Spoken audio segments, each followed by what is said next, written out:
Bagaimana kalau kita bikin tantangan 60 Days I Love You? Kata Uli tiba-tiba. Ide itu datang begitu saja tanpa diundang. Maksudnya bagaimana? Tanya Arya heran dalam hati kecilnya, malah berpikir hal apa lagi yang akan dilakukan Uli padanya. Dalam waktu 60 aku akan membuat abang mencintaiku, ucap Uli dengan penuh percaya diri. Pancaran matanya menggambarkan girang yang tak terucap. Ia yakin misi ini akan berhasil. Bagaimana bisa? Tanya Arya lagi. Seumur hidup dia belum pernah mencintai seseorang begitu cepat. Dulu saja waktu bersama mantan kekasihnya ia melakukan pendekatan hampir 1 tahun. Namun, lama-kelamaan saat nyaman begitu besar hubungan malah merambat ke jenjang yang tidak seharusnya. Entahlah, aku belum memikirkan caranya. Ide konyol itu saja datang tiba-tiba saat memandang jernihnya air sungai. Strategi belum disusun, hanya baru merencanakan saja. Lalu, Arya mengernyitkan dahi, bingung. Namun, mencoba untuk berprasangka baik. Bagaimana bisa Uli mengusulkan hal itu saat ia sendiri tidak tahu apa yang harus dilakukan? Kalau aku berhasil bagaimana? Uli kembali bertanya. Otaknya sedang memikirkan cara terbaik untuk masa depannya kelak. Arya hanya mengangkat bahu sembari menggelengkan kepala. Apapun yang dilakukan Uli, setidaknya itu terbaik untuk rumah tangga tak terduga ini. Mundur juga tidak mungkin. Lebih baik belajar berjalan menyusuri lekuk kehidupan agar menemukan arti yang sesungguhnya. Dalam waktu 60 hari jika aku berhasil membuat abang mencintaiku, maka abang harus membawaku ke kota. Uli tersenyum penuh arti di balik ucapannya. Bilang saja jika kamu ingin ke kota bersamaku. Tidak perlu melakukan hal ini. Arya ingat saat hari pertama mereka menikah. Saat mereka tidak saling mengenal, saat baru bertatap muka setelah pesta melelahkan, Uli meminta dibawa ke kota oleh Arya. Hal ini sangat penting untuk hubungan kita ke depannya, Bang. Aku bukan berarti begitu menginginkan tinggal di kota. Aku hanya sedang berusaha memperjuangkan rumah tangga dengan caraku sendiri. Lalu jika aku yang menang, aku yakin sekali bahwa aku menang. Selama hidup aku belum pernah mencintai seseorang secepat itu. Arya berkata dengan penuh kepercayaan diri. Abang juga harus membawaku ke kota, jawab Uli santai, senyum penuh arti itu belum lepas dari bibirnya. Hanya ada cara itu saja agar kamu bisa keluar dari desa ini. Haha, sambungnya lagi. Kali ini tawa Uli terdengar begitu riang meski ada nada mengejek di dalamnya. Itu namanya kamu curang. Pekik Arya tidak terima. Kesepakatan ini seolah menjadi keuntungan ganda untuk Uli. Sebenarnya apa yang mau kamu cari di kota? Tanya Arya, ada rasa penasaran mengapa istrinya begitu ingin pergi ke kota. Tidak ada, aku hanya ingin pergi jauh dari desa ini bersama suamiku. Uli menjawab dengan mantap, tak terdengar keraguan sedikitpun dari ucapannya.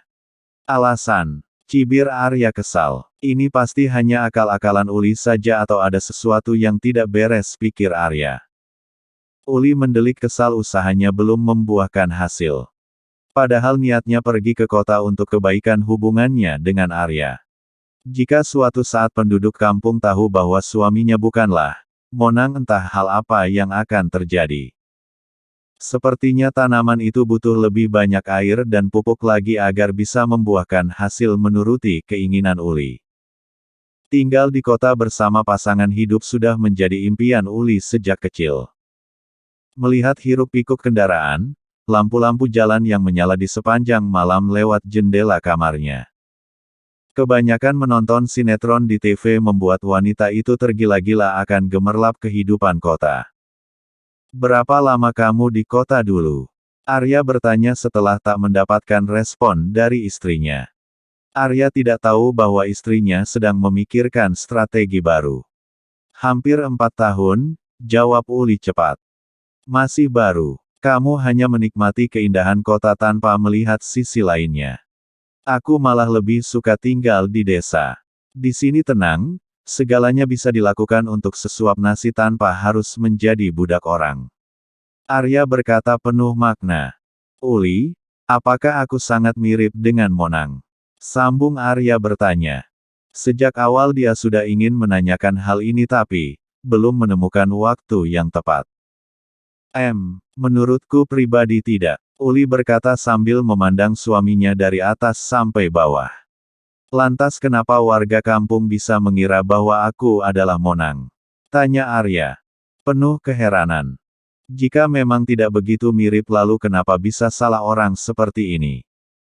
Dari bentuk wajah kalian sangat mirip. Seperti anak kembar. Postur kalian tubuh berbeda, warna kulit juga sangat berbeda. Suaramu apalagi? Suaramu berat, kamu bisa dikenali dengan seorang yang berwibawa hanya dari cara bicaramu. Kalau Monang suaranya lebih seperti suara anak kecil pecicilan, kata Uli sambil menerawang mengingat, Monang yang memang berbeda dari Arya jika dilihat teliti. Jika perbedaan di antara kami begitu mencokok lantas mengapa warga kampung tidak bisa begitu mengenalinya, ucap Arya masih belum mengerti. Aku juga tidak tahu. Aku tidak ada di sana waktu kejadian itu. Lagian tadi kan sudah aku katakan wajah kalian sangat mirip. Seperti anak kembar. Tingginya sama, hanya warna kulit dan suara saja yang berbeda. Tatanan rambutmu saat ini saja sama seperti Monang. Uli memperjelas ucapannya agar sang suami yang tingkat kecerdasannya belum diketahui Uli itu paham. Arya memiliki kulit putih, tubuh tegap. Perut kotak-kotak yang sering disebut dengan roti sobek. Perut artistik itu terlindung sempurna di balik pakaian yang ia gunakan. Dari raut wajah serta tinggi Arya dan Monang memang pantas disebut saudara kembar. Arya versi putih, Monang versi hitam dengan perut buncit khas bapak-bapak di kedai tuak. Marilah kita pulang. Lama-lama di sini aku akan menjadi gosong nantinya. Ajak Arya yang mulai merasakan sinar matahari begitu terik mengenai pori-pori kulit halusnya. Tidak, abang belum mengiyakan tantangan. Uli menolak mentah-mentah. Mereka harus menyelesaikan dulu masalahnya di sini baru bisa pulang. Mereka juga belum membuat satu janji masing-masing. Nanti saja di rumah. Arya mengelak. Kita belum mengucap janji. Abang juga belum memberi jawaban. Jangan lupa tujuan datang ke sini bukan hanya untuk melihat keindahan tapi, juga mengungkapkan suatu hal yang mengganjal di hati, kata Uli mencoba menjelaskan lagi. Uli, sudah kukatakan bahwa kita akan memulainya.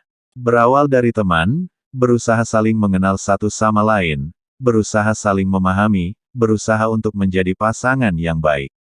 Kita bukan sedang pacaran tapi, sudah menikah.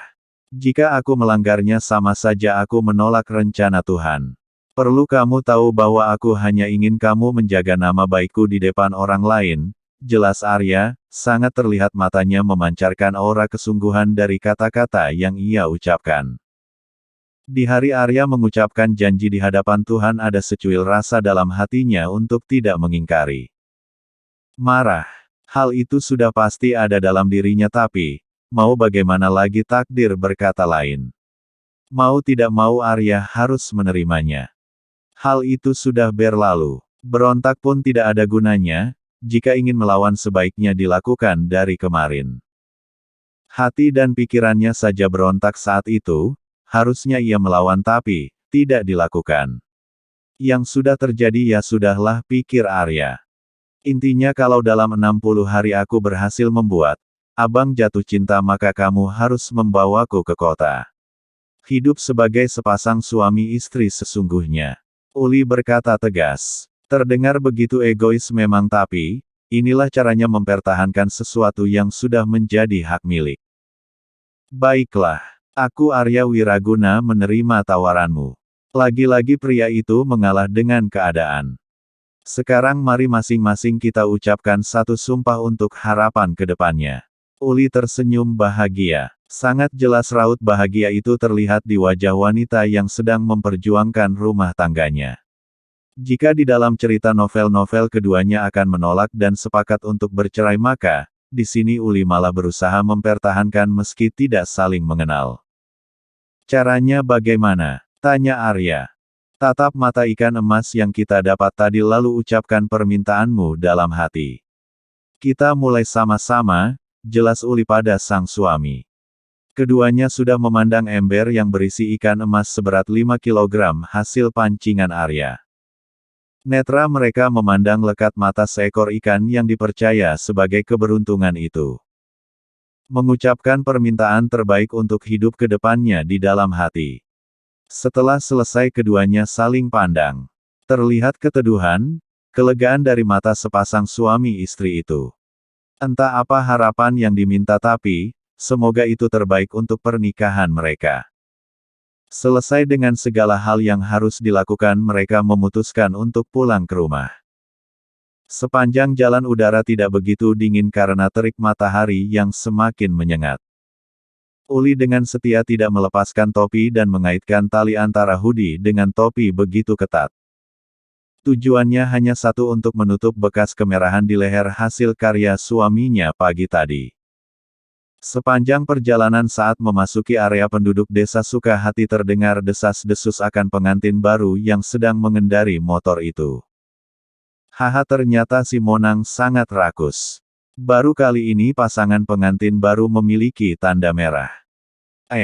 Itu dia pasangan pengantin baru kita. Sepertinya mereka baru dari Sungai Air Mata. Ternyata benar perkataan keleng bahwa leher, Uli penuh dengan tanda kemerahan. Jika tidak mana mungkin ia menutup kepalanya dengan topi seperti itu. Hei pengantin baru, berhenti, panggil salah seorang mama-mama di perkumpulan ibu gosip. Apa? Tanya Uli kesal. Meskipun berada di atas motor tapi, dia masih bisa mendengar dengan sangat jelas perkataan para gossipers itu. Jangan kesal pengantin baru. Kami hanya ingin melihat hasil karya suamimu. Hahaha, tawa ibu-ibu gosip itu. Minta saja pada suami kalian masing-masing. Sudah, Bang, ayo kita pulang. Jangan pedulikan mama-mama tukang gosip ini. Arya melajukan sepeda motornya lagi.